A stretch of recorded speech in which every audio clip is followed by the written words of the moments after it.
Hi, it's your pal Steamed Hams. Join me every week on the Unforgettable Luncheon as we discuss topics in the nerd world like gaming, comics, cartoons, and whatever else may cross my mind. You can find me on the socials as SteamedHams81 on Twitch, Twitter, and Instagram, and YouTube. You can also find me as the Unforgettable Luncheon on Facebook. And check out Steamed Hams Merchtorium, the link to which will be in the description of this podcast. The Unforgettable Luncheon, nerd comedy at its okayest. People once believed that when someone dies, a crow carries their soul to the land of the dead. But sometimes, something so bad happens that a sadness is carried, and the soul can't rest. Sometimes, a crow can bring that soul back to put the wrong things right, and also create one hell of a franchise. From comics, to films, to TV, The Crow is forever continuing its work. Can't rain all the time, as we're talking about the Crow franchise today on the Unforgettable Luncheon.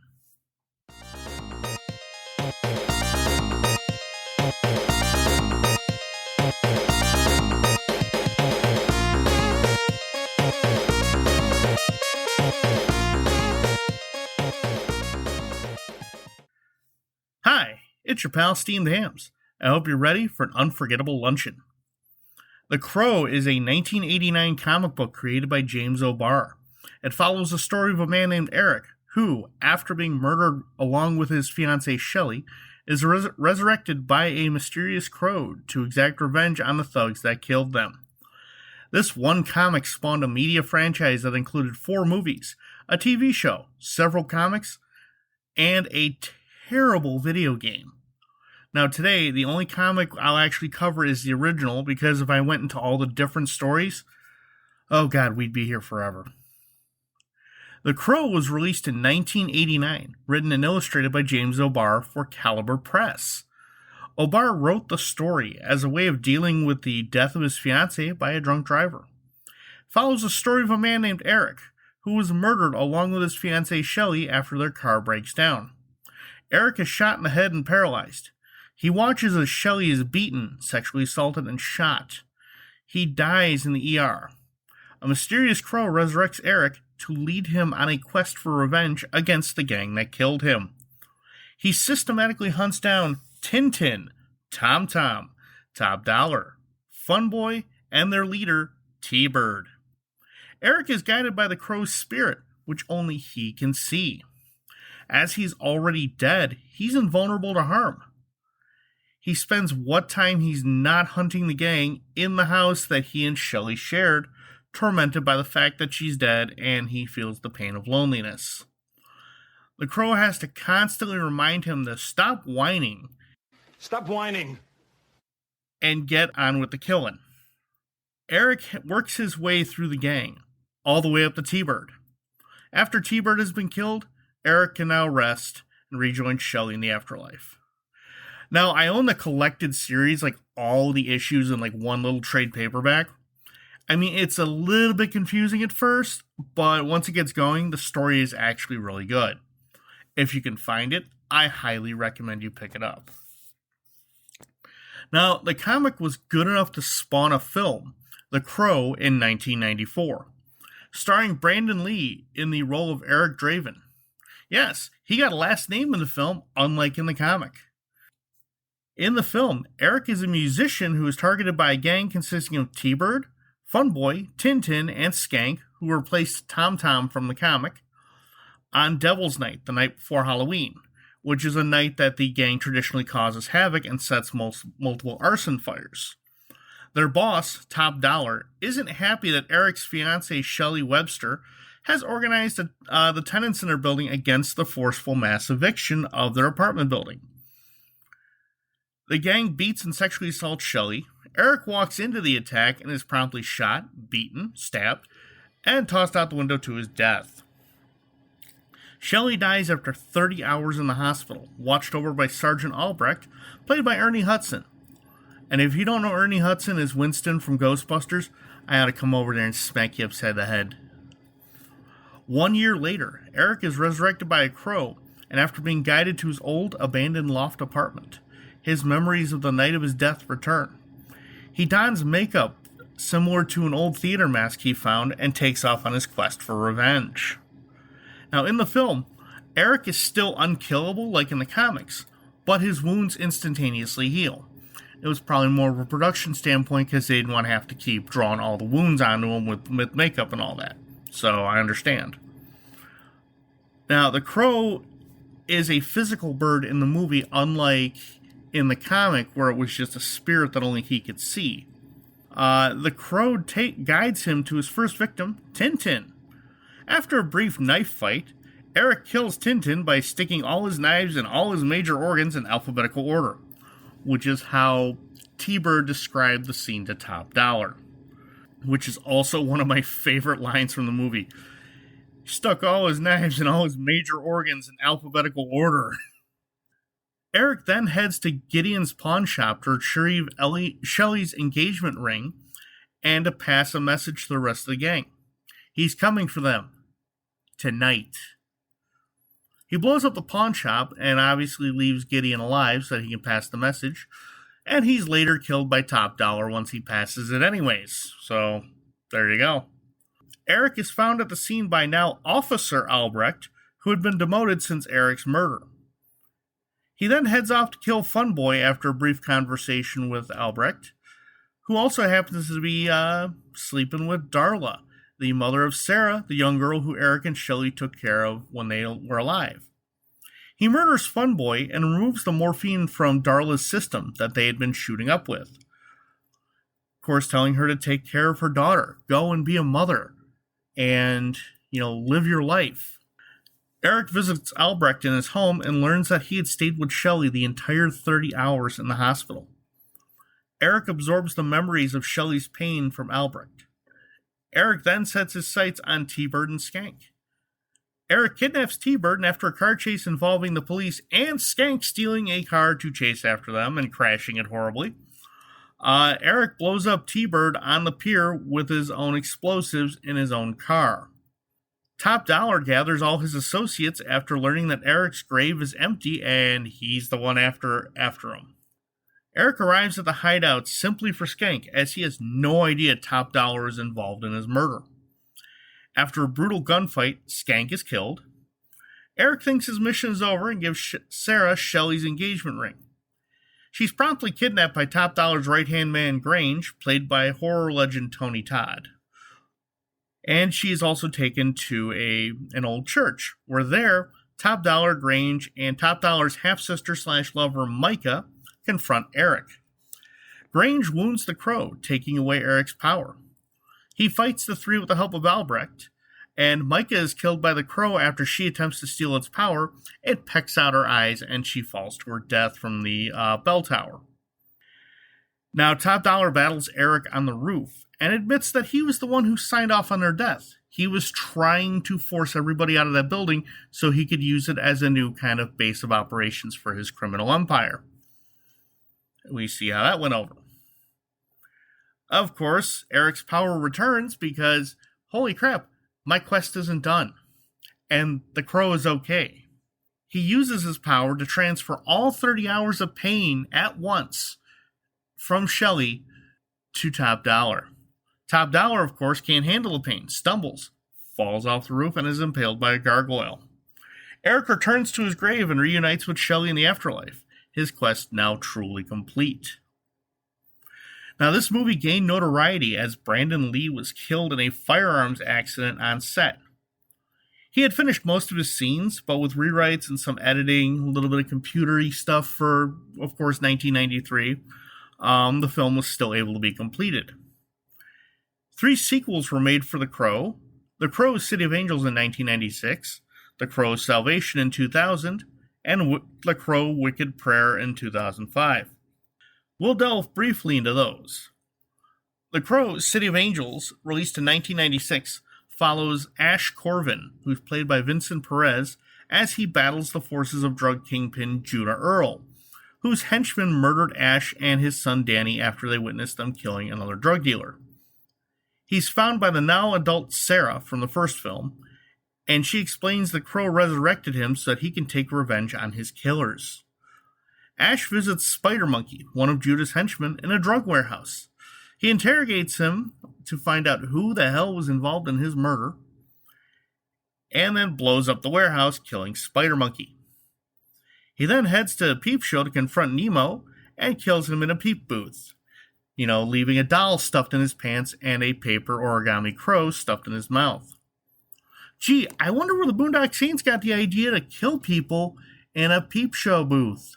And if you haven't seen Boondock Saints, what the hell are you doing? Go see that movie. Now, Judah learns that the crow is a source of Ash's power and intends to steal it. One of his thugs, Callie, heads to Sarah's apartment to capture her and draw Ash out so that they can grab the crow. Callie was played by the late Thuy Trang in her final role. You might remember her as the Yellow Power Ranger from the original Mighty Morphin Power Rangers. After a brief fight, Callie is thrown out a window and killed. Ash then gets into a motorcycle chase with Curve, Judah's right-hand man, played by Iggy Pop, who did a damn good job in this role. I ain't gonna lie, he's not a bad actor. Ash shoots Curve's bike, which explodes, sending him flying into the road. Ash drags him to the river and tosses him in so that he can bleed to death in the water. As he floats by, parishioners from a nearby Day of the Dead festival toss flower petals over him, and they land in the shape of a crow. Symbolism. At the festival, Judah captures the crow and drinks its blood, stealing Ash's power. Judah tries to hang Ash and is stabbed in the face by Sarah, who is in turn stabbed by Judah with the very same knife she just stabbed him with. Ash sees a vision of his son telling him not to give up and to continue the fight. He impales Judah on a pipe after a brief battle, and he calls down a murder of crows to destroy Judah. Both Ash and Sarah succumb to their wounds, and they can now rest easy in the afterlife with Ash's son Danny. The end. Now, honestly, the movie should have ended there, because while it wasn't a box office hit, it was still a decent movie. Check out The Crow City of Angels. It's actually a lot of fun. Much like the original Crow, it has a kick-ass soundtrack. Okay? The soundtracks are almost better than the movies, and that's saying something. Okay? When these are both decent movies. Now, the next two sequels were nothing much, so I'm really only summarizing them because, they're not worth getting into. Watch them if you want, if you can find them, but they weren't that great. The Crow, Salvation, was released in 2000, starring Eric Mabius, who you might know as, from Resident Evil, the first film, and also I believe he was on that show Ugly Betty with, what's her name, America Ferrera from Superstore, which is another great show. Check that out, but I digress. He plays Alex Corvus. I'm sensing a naming pattern here with these protagonists, but hey, they're hitting sequelitis at this point. He was a man falsely accused of murdering his girlfriend Lauren and is put to death by the electric chair. The chair malfunctions due to a lightning strike and burns his face off.